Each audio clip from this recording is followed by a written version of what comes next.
पंचतंत्र के मित्र भेद में हम पढ़ रहे हैं कि पिंगलक नामक जो सिंह है वो भयभीत है और उसके भय का कारण जानने के लिए दो शृगाल हैं जिनका नाम है कर्टक और दमनक।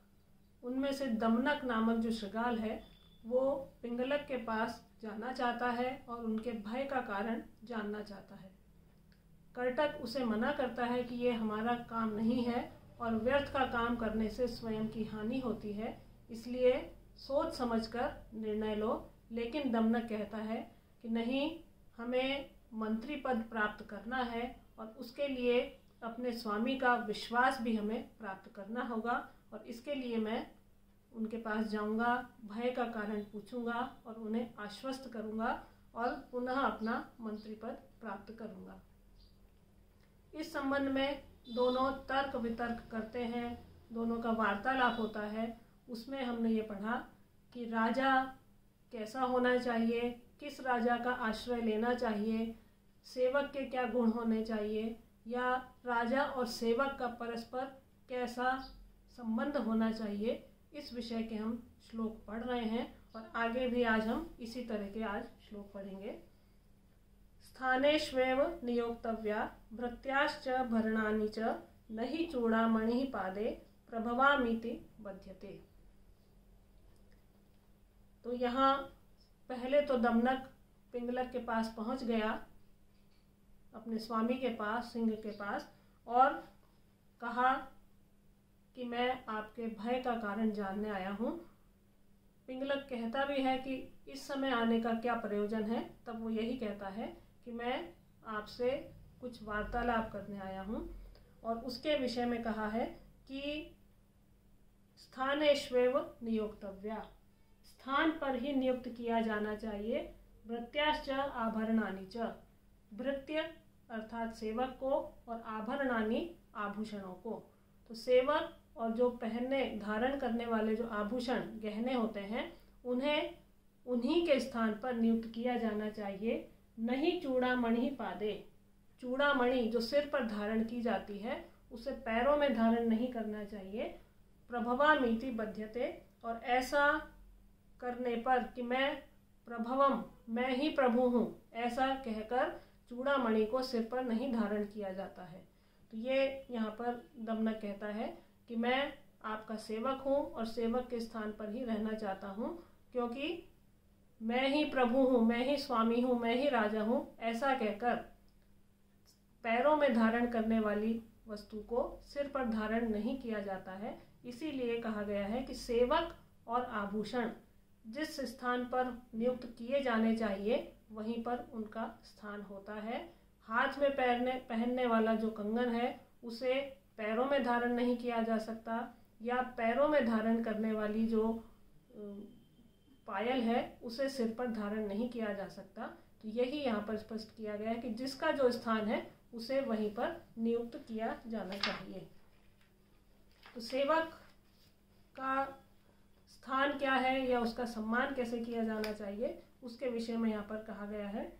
और अगला श्लोक है, कनक भूषण संग्रहणोच्युतो यदि मणिस्त्रपुणी प्रतिबध्यते न स विरौति न चापि स शोभते भवति योजयितुर्वचनीयता। कनक भूषण संग्रहण, कनक का जो आभूषण है, सोने के आभूषण में यदि उचित जो मणि है उसे त्रपुणी प्रतिबध्यते, यदि उसे किसी सोने से कम वाली धातु में, कम मूल्य वाली धातु या तांबे में उसे प्रतिबध्यते, उसे नियोजित कर दिया जाता है या जड़ दिया जाता है। तो सोने में सोने या जो स्वर्ण धातु है उसमें जड़ने योग्य मणि को यदि तांबे में जड़ दिया जाता है तो न स विरौति, तो वो मणि जो है वो कोई न विरौति, कोई आपत्ति नहीं करती है, उसे कहीं भी जड़ दिया जाए वो कोई आपत्ति नहीं करती है। लेकिन न स शोभते, वह शोभा को प्राप्त नहीं होती, उसकी शोभा समाप्त हो जाती है। और योजयितु, इसका जो योजन करने वाला है, उसे जो जड़ने वाला है, उस जौहरी की निर्वचनीयता, उसी की सभी निंदा करते हैं। तो जो इस तरह की मूर्खता का कार्य करता है उसकी सब निंदा करते हैं, क्योंकि सोने में जड़ने योग्य मणि को यदि सोने के अलावा तांबे में जड़ दिया जाता है तो मणि इसका कोई प्रतिकार नहीं करती या कोई आपत्ति नहीं करती, उसे कहीं भी जड़ दिया जाए, लेकिन उसकी जो शोभा है वो समाप्त हो जाती है और उस मणि को जड़ने वाला जो जौहरी है उसकी सभी निंदा करते हैं, क्योंकि ये मूर्खतापूर्ण कार्य है। तो यहाँ इसके माध्यम से, इस श्लोक के माध्यम से ये समझाया गया है कि उसे किसी जो प्रभावशाली सेवक है या जो कर्मठ है उसे यदि निम्न पद दे दिया जाता है, उसकी जो काबिलियत है उससे नीचे पद दे दिया जाता है, तो उसमें कोई दोष नहीं है, लेकिन जो उसे वो स्थान नहीं देता है उस राजा की सभी निंदा करते हैं। तो सेवकों को उचित स्थान प्रदान करना भी राजा का कर्तव्य होता है। ये इस श्लोक के माध्यम से स्पष्ट किया गया है कि जो राजा कांच को मणि और मणि को कांच समझता है, इसमें मणि का और कांच का कोई दोष नहीं है, दोष केवल राजा का है कि वो उनके प्रभाव को नहीं पहचानता है। इसके बाद अगला श्लोक है, निर्विशेषम यदा स्वामी समम भृत्येषु वर्तते तत्रोद्यम समर्थानाम उत्साह परिहीयते।